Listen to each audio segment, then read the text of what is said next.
Hi, welcome back to Live and Breathe Horses.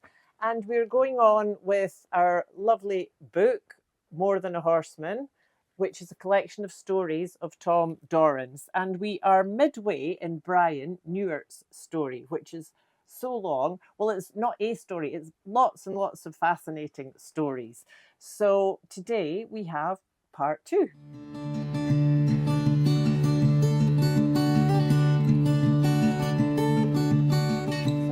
Similar like that happened to me when I was on a ranch in Nevada.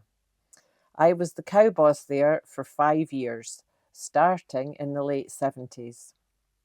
Tom was actually there in the 40s when his brother Jim was the cow boss there. Jim was the cow boss at this ranch for 14 years. It was a big outfit and he'd become quite a bit bigger when I was there, as they'd bought several more ranches and put them all together. When Tom came to visit, I suggested we go to the house and get some lemonade, and he said, "I'd like to go have a look at the barn and the corrals over there." It may have been 40 or 50 years since he was there. I said, "Let's get you some lemonade." It was hot, and I thought maybe he might want to relax and rest a little bit first. We started to visit there in the yard some, and it was kind of a standoff what we were going to do next. We were facing each other, and the barn was on my left. Tom was facing me, and that could have been to his right. As we were visiting, he was leaning on his left hip, and I was on my right hip. Annie was just talking, and when I shifted my weight over to my left hip towards the barn, he shifted his weight right in sync with mine, and he took a step, and I found myself taking a step, and pretty soon we were walking out to the barn. He talked many times before about how you could get with a horse in order to help the horse get with you, and that was a perfect example. Only he was using the same thing on me. Incidentally, the walk to the barn was very interesting to me. He looked at a railroad tie that we stepped over to enter the barn. He stopped and said, "That tie had square corners on it when I was here. Now they're rounded out by 40-some years of horses being led in the barn door."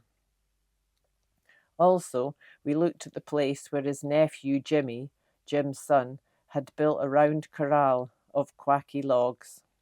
I told him that corral had lasted all those years, but the logs had finally rotted out, and Joe Walter and I had the year before built a new one where that one used to be. He had been there, I think, just one time in the 40s to take his brother Jim's place when he hurt his shoulder. He came to run the crew and brought steers home 14 miles just one trip. He said he asked the names of all the pastures they had to go through. He named them all off to me all those years later. We once went to Merced to see Tom and Margaret. Our wives went to the house, and Tom said, "Let's you and I go look at the baby colts." We walked out to the pasture where there was about 20 pair. Some of the babies were asleep, some with their mothers, some were playing together. But as soon as they saw Tom, the whole bunch left what they were doing, and here they came till they were all round Tom. Tom scratched on them and really dug into them. They have their crease down their back, and Tom just scratched in there, especially, and they were with round it like a bunch of bucket calves. I wanted to get all the baby colts doing that after I saw what could be, and I know that's why he wanted me to see this. Some of them followed us all the way to the gate, and after we'd scratched on them, one or two of them never quit us till we left the pasture. As we walked to the house, Tom said, "When I was a kid, the youngest of 4 boys, My brothers and family told me, don't be scratching or petting on those horses because it'll spoil them. I really didn't listen to them and just did it anyway. And he said, just once in a while, some little things will work out in spite of that. There was something that he did there that kind of goes along with that too. When we would catch those horses on that ranch where we were, Tom had a little sandwich bag with a handful of grain in it in his coat pocket. It was in the fall, and when we would catch them, he would give them a little speck of grain, and they'd just come right up to us.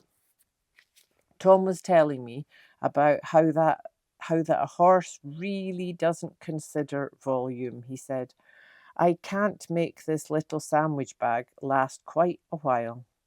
And my rule of thumb is if they get a hold of 2 kernels, I let them get a hold of 1 kernel too many. In Tom's words, it sure helps those horses to get to hunting us up instead of us hunting them. I had a stud one place where I was when Tom came for a visit. He was a 2-year-old and really studdy. I rode him there in the spring before I ever turned him out with the mares. I told Tom that he just wants to nip all the time, constantly kind of nipping. He knew spring was here and he was just full of it. Tom had me take out a brush that had a wooden handle. Tom said to brush him on the back and shoulders, right there, then on the front shoulder. Be ready. Hold the brush on one end, and when he swings his head to nip, then catch him with that brush right on the bone, right beneath the jaw, just as he reaches for you. It took me a little bit to get my timing, but that was soon the end of the nipping. Then after Tom left, I practiced quite a bit more. I got so I could see him getting ready to come at me. I wouldn't be of any value to punish him, but just let him run into that brush handle. When he reached for me, we just let him, as Tom put it, run into the brush handle. On the subject of punishment, we got to talking one day about the non-value of punishment as far as horses are concerned, and Tom told the story of the cat that pooped on the floor. The man caught the cat and rubbed its nose in it, tossed him out of the window.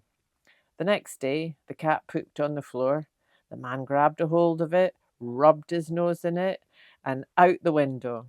The third day, the cat pooped on the floor and jumped out of the window.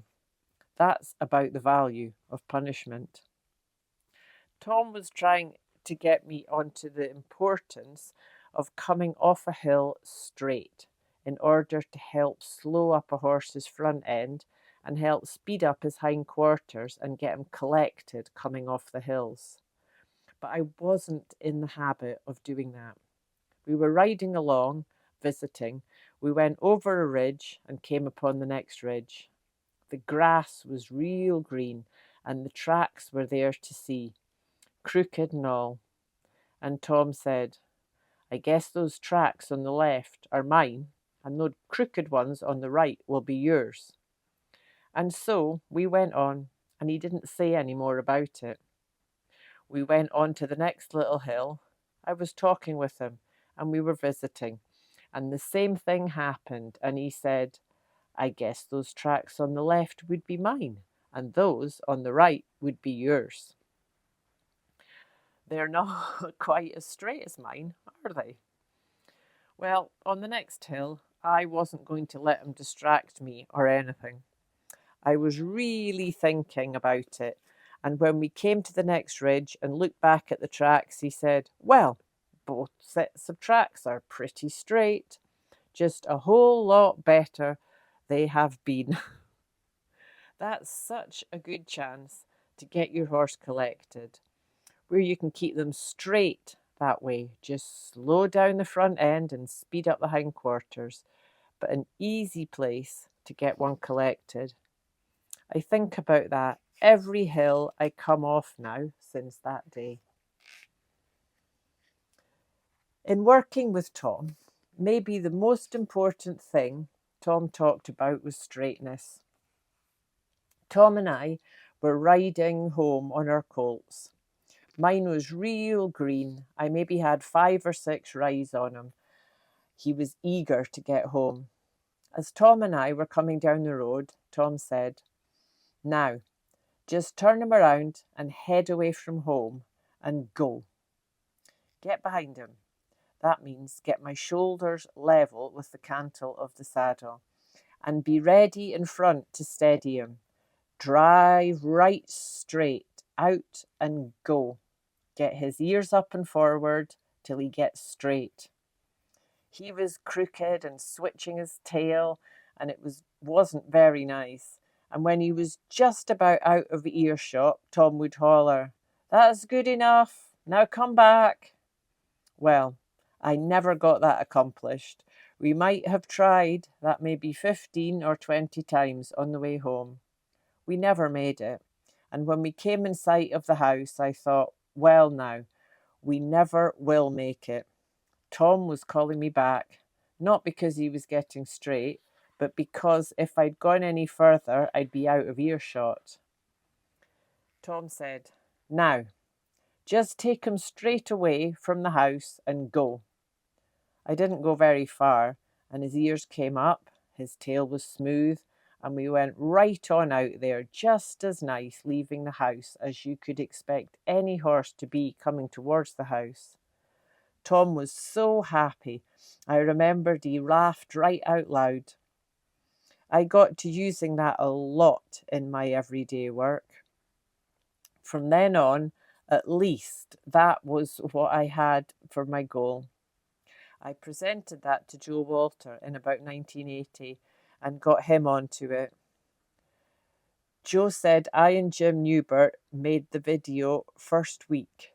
We had a chance to demonstrate that in the tape about getting one straight and coming through horses on a slack rein. That was one purpose of the tape, to bring that out as clear as we could because it's so difficult to convey in print. One time, Tom and I had a real green colt saddled, and it took off for the gate and tried to jump the gate. Didn't hurt anything too much. I believe he knocked the gate off the top hinge, but we got everything put back together, and Tom said, "That was kind of a Leroy moment for a while, wasn't it, Bryan?" I said, "What was that?" And he said, "That's what they used to say in our country." I looked puzzled, and Tom said, "I'll tell you how it got started. We had these neighbours, and they had 2 young boys that were 8 or 9 years old, and this neighbour had hired another boy named Leroy, who was 14 years old. And Leroy was real kind to those 2 young boys. He was showing them how to rope and tie knots and do all kinds of things. Leroy was enjoying being somebody's hero, and the boys were enjoying having Leroy for a hero. If you talk to the boys, they would say, "Leroy says this and Leroy says that." Anyway, they'd been branding calves there, and the boys didn't really help out with the branding. They were just sort of around there, riding double on this big fat mare that all the kids learned to ride on. Leroy was like a big brother and more to them. After the branding, the father says, "You boys take a bucket and go down to the creek and fill this bucket with water and come back here and douse this fire real good. You never knew if a wild wind would come through there and set the whole country on fire." Pretty soon, there was a heck of a commotion, and everyone looked up, and these 2 boys are riding double on the big fat mare, and what had done was they'd gone down to the creek, got this bucket of water, and it was kind of heavy for them to carry back, so they tied it on the back of the saddle string of that mare's saddle so that the bucket hung by her flank. Then they got on double and untracked her. The creek was just right there. Nobody even noticed till they heard that mare coming full speed ahead. Everybody bailed out of the way. The water was splashing and the bucket was bouncing on her flank.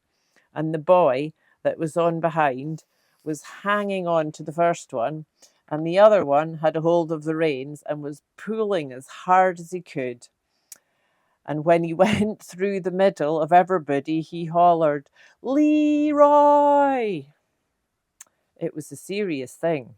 Some guys just about got run over, but they got her stopped and got the bucket off, and then everybody got relaxed, and somebody hollered, "Leroy!" and they all started laughing. Tom said in that country, every time something happened like that, they would call it a Leroy moment. One time, we were up on a hill and a group of horses were below us. Tom said, "Bryan, let's see if you can lope past those horses with your colt."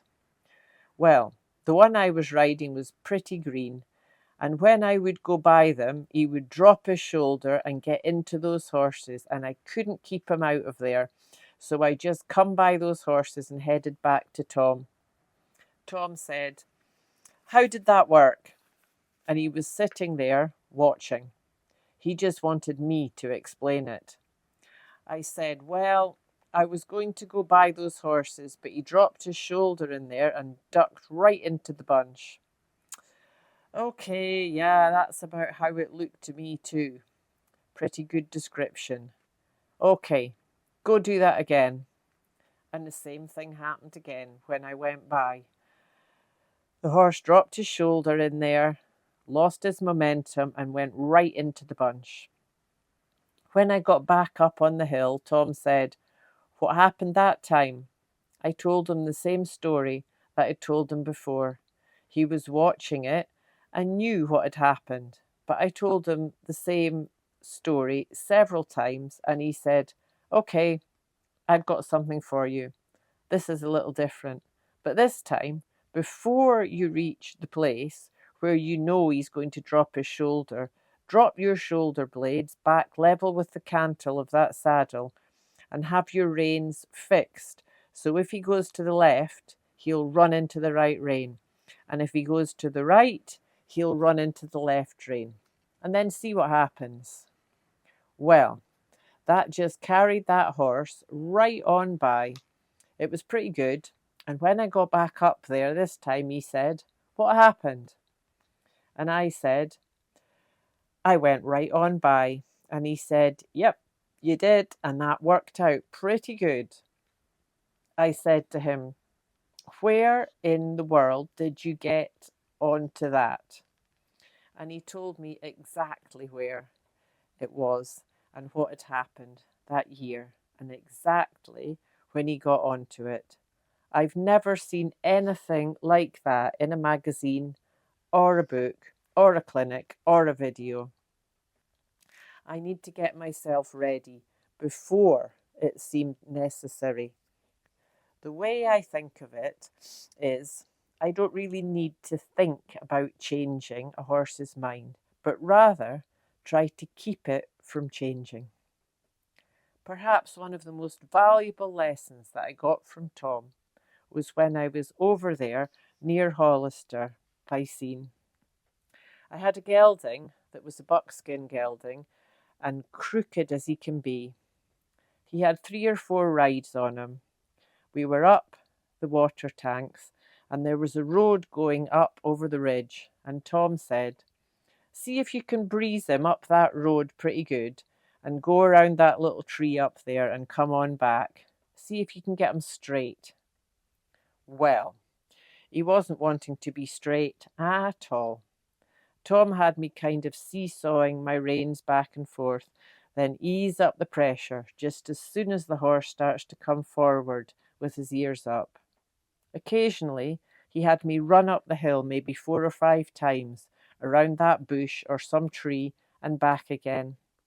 There was a fence line coming across there, and we had all the colts that we were riding kind of grazing around there. And he said, just go right through those loose horses.